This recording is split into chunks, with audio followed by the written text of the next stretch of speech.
the mighty and resilient Merrimack River, carving through the communities of our great region. My name is Linda Lorden, proud president of Merrimack County Savings Bank, and like the river that serves as our namesake, we're a constant yet ever-changing presence. Because to us, it's bigger than banking. It's about powering communities and putting people first. It's about knowing where you came from and where you're going. That's Merrimack style. Visit us at themerrimack.com.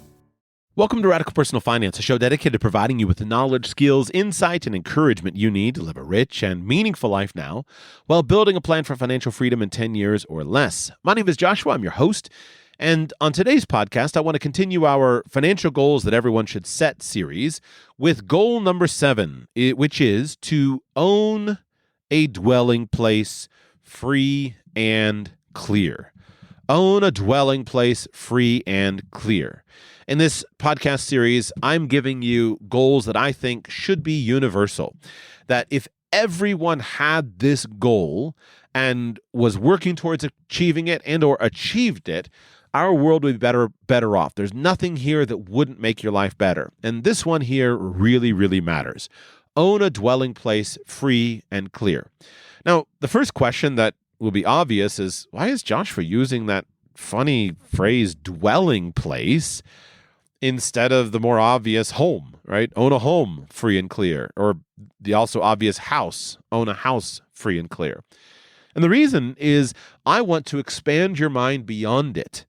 I don't want you just to stay in the same tired groove to say, well, I need to own a house free and clear, and automatically picture a nice 3-bedroom, 2-bath house in the suburbs with a white picket fence, and that instantly be your goal. That's a worthy goal, and I think a great place for you to live. And if that's your dwelling place, wonderful. Go for it. You're going to be great. However, I want to expand the concept beyond this in order to make it more accessible to more people at more stages of life. As I proceed through this podcast, I will discuss how and why I think everyone probably in the fullness of time can own a house free and clear. And that would be great. But it's not the house itself that is the basic need, but rather the housing. It's not owning a freestanding single-family home that is the key factor. It's having a roof over your head so you can be secure, not be worried about having your stuff stolen while you're staying at some shelter somewhere, not be worried about violence because some roommate is trying to break into your room and commit violence against you, not be worried about getting kicked out and living on the streets because something happened and you lost your job. Everyone should own a dwelling place free and clear. And that word dwelling place can be expanded in many ways. I want you to think about having a place that you can go where you can be safe, where you can be warm, where you can be comfortable, where you can recuperate, where your family can be sheltered. In the modern world, we're so embarrassingly rich that we automatically assume that it's our basic birthright to own a home, to own a house, to own, this big structure that's going to cost hundreds of thousands of dollars, and that somehow our economy is failing us if we can't get it or if we can't get it quite yet. We forget about how rich we are in the grand scheme of history, as well as the grand scheme of the globe today as it stands. There's a podcast title that I've had on this subject for a while, and I've never done it, but I'm always amazed at historical references to wealth and poverty. One of my favorite examples of this, one of the oldest that I know of, comes from the Bible in the book of Deuteronomy, where it's talking about, specifically the one I'm thinking of is where you take someone's coat as pledge for a loan, collateral for a loan. Let me read you the whole passage because it's all fascinating. Comes from Deuteronomy chapter 24. When you make a loan of any kind to your neighbor, do not go into their house to get what is offered to you as a pledge. Stay outside and let the neighbor to whom you are making the loan bring the pledge out to you. If the neighbor is poor, do not go to sleep with their pledge in your possession. Return their cloak by sunset so that your neighbor may sleep in it. Then they will thank you, and it will be regarded as a righteous act in the sight of the Lord your God. Do not take advantage of a hired worker who is poor and needy, whether that worker is a fellow Israelite or a foreigner residing in one of your towns. Pay them their wages each day before sunset, because they are poor and counting on it. Otherwise, they may cry to the Lord against you, and you will be guilty of sin. I've always thought about, the idea. Let's say that you need to lend somebody money, and that person brings you his cloak, his coat, as collateral for the loan that you're making to him. The ancient culture of the Israelites was so poor that a poor man might literally have nothing else to keep him warm other than his cloak. That was what kept him warm. He may have had no house. He may have had just a cloak to shelter him with. And yet, that's not particularly historically abnormal. That's the definition of poverty throughout much of human history, and that's the definition of poverty still today all around the world. All around the world, there are entire families that are living under a piece of tin in some slum somewhere. All around the world, there are entire families who literally don't have a roof over their head. So we're so embarrassingly rich that we automatically take our minds directly to our nice, comfortable suburban house with central air conditioning and central heating, and that's what we think should be the goal. And yet, if you just drive down the streets of your town, you'll find homeless people who all of a sudden find themselves, hey, I can't make it anymore. I need a roof over my head. And if you start working with people who've had life smack them in the face, then you quickly find out that having a roof over your head is actually really important. So I think all people should set a goal to own a dwelling place from the earliest age of life all the way to the end of life. And that dwelling place should be something that you own free and clear, so that you will never be in such a vulnerable position as to be curled up on the side of the road with nothing but a cloak over your head.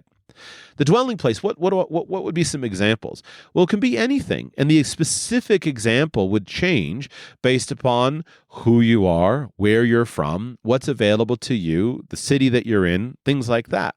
I'm open to anything from a simple tent that you could set up in a park or in the local woods and live in that would keep you the rain off of your head. I'm open to all kinds of vehicles. We can do van life. We can have an RV. We can have a sailboat. We can have a little cabin in the woods that's kind of a backup plan. I'm open to simple homes, small apartments, small condos in different places. I'm open to even, again, big homes and just normal sized financial life. Anything is valuable. But the goal is that you have a place that you could retreat to and or just live in that is a dwelling place that is free and clear. When you think about the basic building blocks of life, this is fundamental. Your health, your ability to do work because of good health, that's what allows you to do work. That's what allows you to generate income. And as we talked about in goal number 1, get a job. Once you have a job, you can fix most of your financial problems. Now, the next thing is having a roof over your head. Having a roof over your head keeps you alive, keeps you from being frozen in the cold or destroyed in the heat, keeps you out of the rain, and these things basically allow you to live. And we can be thankful that most of us live in societies where there's resources for people who are homeless and people want to help us. But having your own place that you own free and clear that provides you with a place that you can dwell is really, really important. If you will exercise this also as a strategy to control your expenses, it can add up enormously. I know when I was younger, I didn't think about living any kind of weird alternative lifestyle. I just thought about renting an apartment and buying a house. That was the extent of my ideas. I didn't consider other alternative ideas. I had a friend of mine who would talk about, I'm going to buy a sailboat and I'm going to, anchor it for free out in the harbor, and I'm going to live on that. I never considered doing that, even though all around the world and all across the United States, people do that. But I never considered doing it. I was pretty conventional in my thinking. And so because of that conventionality, I spent all kinds of money that in hindsight, I didn't have to spend. I just didn't think of doing anything else. If you have a place that you can live rent-free, you can add up money. You can pile up money really quickly. The median cost of renting in the United States right now across all markets seems to be about $2,000. Now, that's going to include, of course, bigger places, littler places, but the median cost of rent in the United States seems to be about $2,000. Maybe different in your area, but just use that. That adds up quickly. $2,000, $24,000 a year, that's a significant amount of money. Even at $1,000 a month, $12,000 a year, each and every year that you're renting, that's quite a lot of money going out the door into someone else's pocket. What would it be like financially if you actually owned your dwelling place? And what would it be like financially if you did that from the very beginning of your financial life? I believe that this approach is possible and should be a priority for all people, that you should focus on always owning a dwelling place free and clear. I'm not advising that all people should go out and build a tiny house or live in a van. I'm not recommending that. But many people should do that. And at the very least, you should have a tiny house or have a tent or have a van that you could move into if you had to, if life went sideways, so that you could at least have a roof over your head and not genuinely be homeless. So I'm going to talk, so hopefully I've underscored it. Understand, I'm going to give texture, and I'm going to tell you why I think that there are many situations where you won't actually do these strategies. But being able to do the strategy will open your mind much more readily to when it's the right move and when it's not the right move with regard to your specific applications in life. And it's my ambition, as it has been for a long time, to see even teenagers set up with their own dwelling place so that they're not entirely dependent on a system that makes it hard for them to get ahead. What are some of the options for a home, for a dwelling place? Well, the obvious things are things like buying a house, or buying an apartment to live in, buying a condo, something like that. These are all perfectly reasonable ways and are probably the ways that most people will ultimately wind up living. Most people who have money are not going to choose to live in a vehicle just for fun. Houses are nice, they're comfortable, they're built for our comfort, so they're obviously good solutions for meeting our housing needs. But that's not the only option. There are all kinds of alternative dwellings that would provide the same basic function at a fraction of the cost and yet allow you to quickly save money and get ahead. Here on Radical Personal Finance in the archives, I've interviewed people who lived in pickup trucks, and today it's just so much easier than when I started the podcast. Today you can go on YouTube and you can find all kinds of people. And there's tons of people that live in the back of a pickup truck, live in a van, live in a car, live in a tent, live on a boat, live in pretty much anything, live in a bicycle camper, live nowhere, live in hotels. You can find all kinds of people who have figured out various ways of making things work. And in many cases, they can stockpile money like crazy. A number of years ago, there was a YouTube guy who was a firefighter, and he lived in the back of his pickup truck. So he was earning all of his firefighter salary, was saving basically every dollar of it. When he was on duty, of course, he was staying at the firehouse. When he wasn't on duty, he was staying in his pickup truck. And he was saving all of his money, and he was very quickly able to build a nest egg. I'm not sure what he has gone on to do with it or if he's even talked about it. But just imagine you're earning a healthy six-figure salary as a fireman, and you're saving all of it. Well, in 2 or 3, 4 years, you're free of the system. You've got it stacked up. A number of years ago, I had a client of mine, listener of Radical Personal Finance, that did a similar thing. He was working as a lineman, and he was living in his car. It's not the car I would live in. We kind of joked about it, but he was living in a Honda Accord, big, tall guy. He was working as a lineman, and he was basically putting every single dollar of his paycheck directly into Bitcoin. Today, he's a Bitcoin bazillionaire with all of his money. His Bitcoin play worked out, and his entire pathway was the fact that he was living in his car. Now, why don't more of us do that? Why don't more of us go and live in our cars? Why don't more of us go and do something? Well, a couple of reasons. Like, my reason for not doing it was that I never had the idea. I just didn't conceive of it. It didn't seem like something I would do. It wasn't kind of my social class. That wasn't the kinds of things that people like me really did. Today, after years of hearing other people, I would think more carefully about that and consider going and doing some of those things. For many people, I think we're just held captive to our luxury lifestyle and to our wealth. Because, again, most people would acknowledge that it's more comfortable to live in a traditional house than it is to live in a vehicle. And it's usually not until people get desperate enough or get knocked off, life kind of knocks them in the face, where they go and do something different. I've read a lot of a guy will get divorced and he loses his house, he loses his money, he doesn't know what to do, and he goes and gets a box truck and buys this old couple $1,000 box truck and basically moves into it with an air mattress, and he's got a dwelling place. And all of a sudden then he discovers, hey, this is actually pretty cool. I kind of like this. And now he can live in this truck and create a comfortable scenario around him. And if you actually think about the amount of space that we actually exist in, it's pretty modest.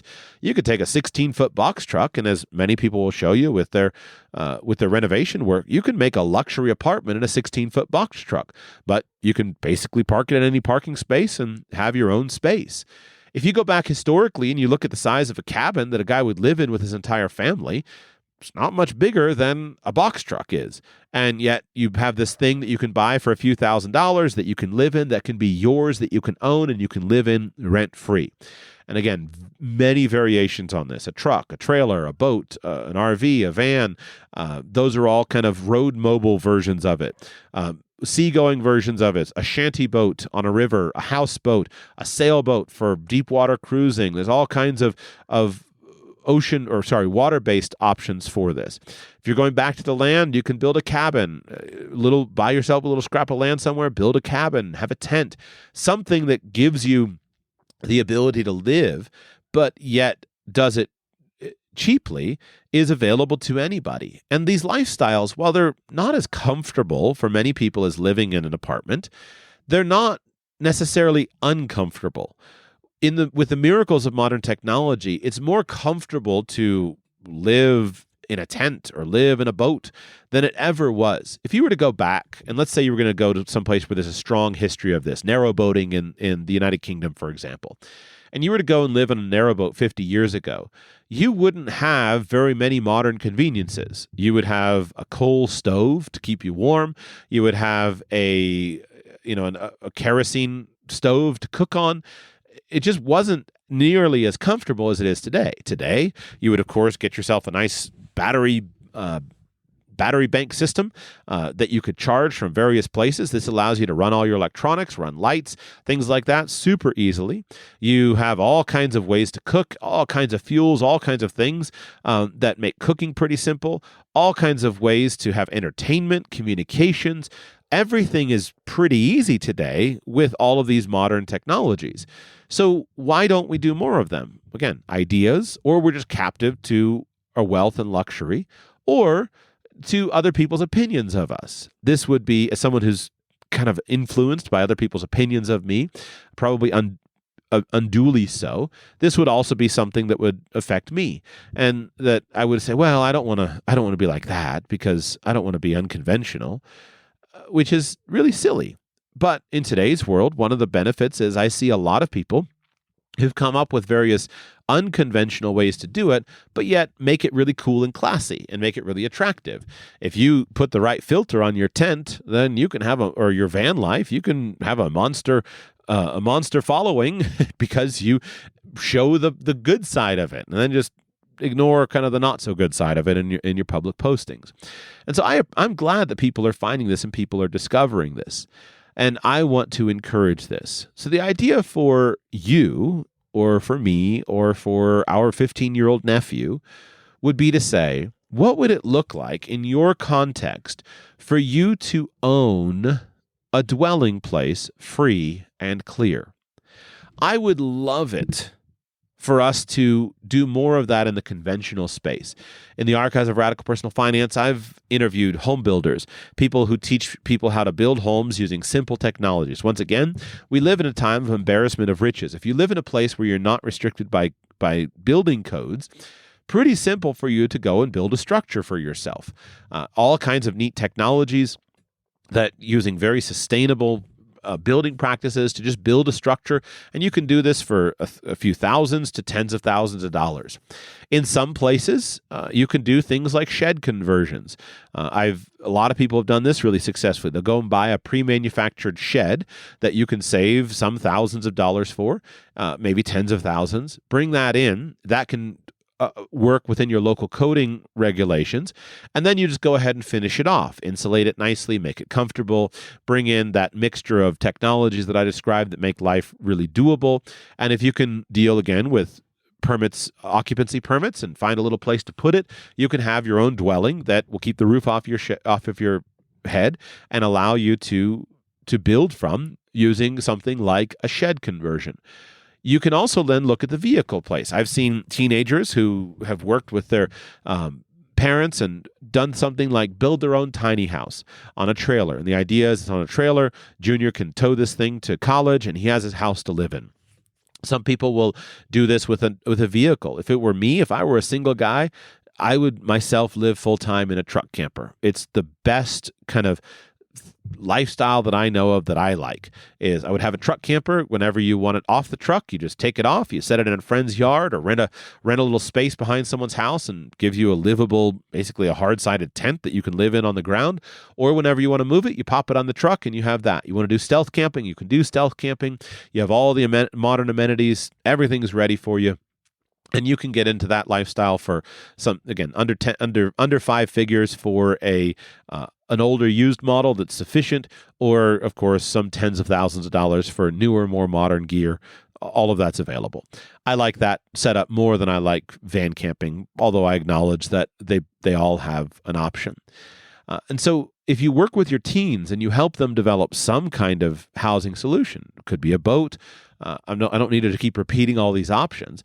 They could have something for them, and they would have some kind of backup.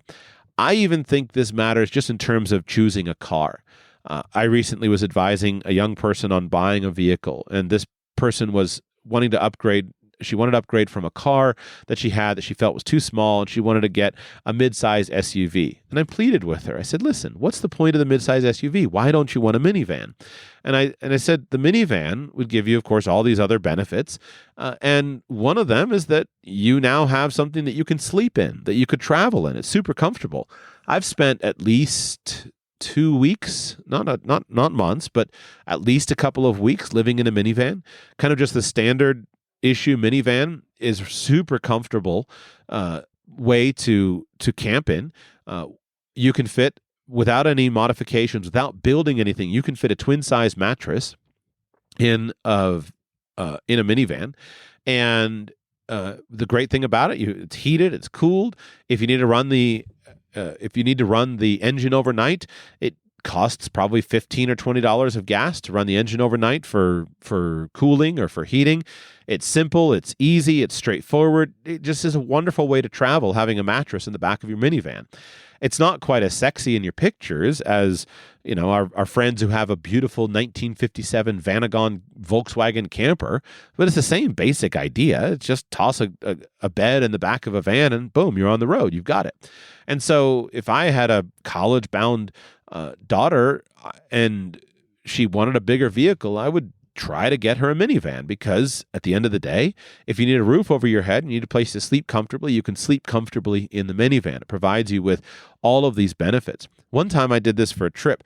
I had a super fast trip that I needed, and there weren't a lot of great hotel options, and I was going to be driving a ton.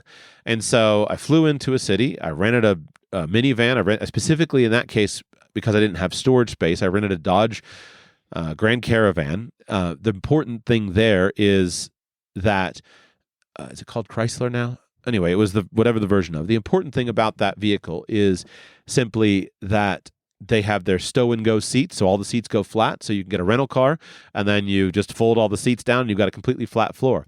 Drove to Walmart, bought an air mattress, bought a carbon monoxide detector, I think I bought a sleeping bag, and I stayed in the van for 3 days, did my enormous amount of driving, and it was so much better than a hotel because I didn't have to plan ahead of where I was going to stay. And so I could just pull over, stay at the rest area, shower up at a truck stop, and then move on. And I didn't have to plan my schedule out all around where I could find a Holiday Inn Express in the middle of nowhere. And so it's totally doable. And you could do it in smaller cars, obviously. I've done it in a Prius. I really like a Prius, but it's totally fine to do it. It's nice to do it in something like a minivan. I think, though, we probably should aim higher than just a vehicle. I think it's perfectly fine for people to have a vehicle, and it's worth considering. But it's probably going to make more sense to have a bigger vehicle with more capacity, more comfort. And here again, if we can find the right solution, it can really work out well. Years ago, I used to read a blog by a guy named Tynan, Tynan. He still blogs, but for years he lived in an RV. And he was one of the early guys of living in this relatively small RV that he had completely remodeled inside, made it super attractive. And he lived right in the middle of a city, a very expensive city, and he just rented a parking space for his RV, lived right in the middle of everything, but was able to do it exceedingly inexpensively, and yet do it in extreme comfort. And so having some form of an RV or a sailboat on the dock or something like that, I think is probably a better thing to aim for many people. Obviously, we want to quickly as possible move up to bigger dwelling places. So I think that ideally the goal should be to purchase a house, purchase a home, a specific sticks and bricks house that you pay for and that you own. I intend in a separate podcast in this series to talk about owning a paid-for house. And I think that this goal of owning a paid-for house is accessible for more people than think it's accessible for. More of us can do it. We just don't have someone telling us we should do it. And I think it's accessible for young people to buy houses, but I also am aware that it's not universally possible. It's not possible everywhere to own free and clear a dwelling, not for everyone.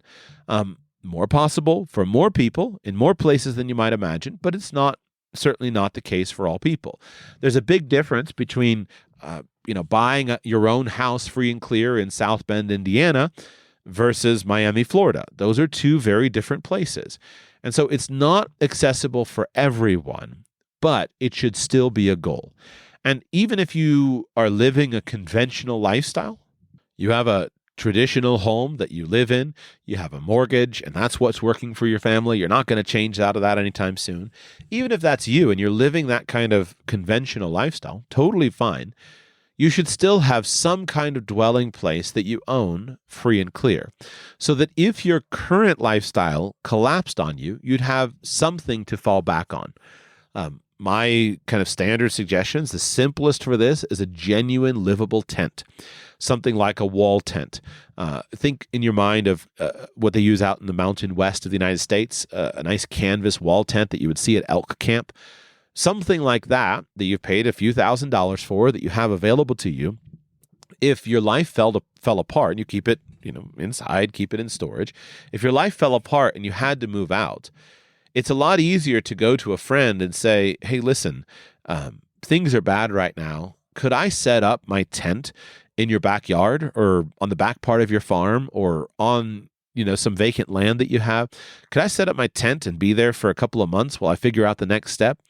That's an easier plan that for your friend to say yes to versus, hey, can my children and I move into your living room and sleep on your couches? That's harder to say yes to.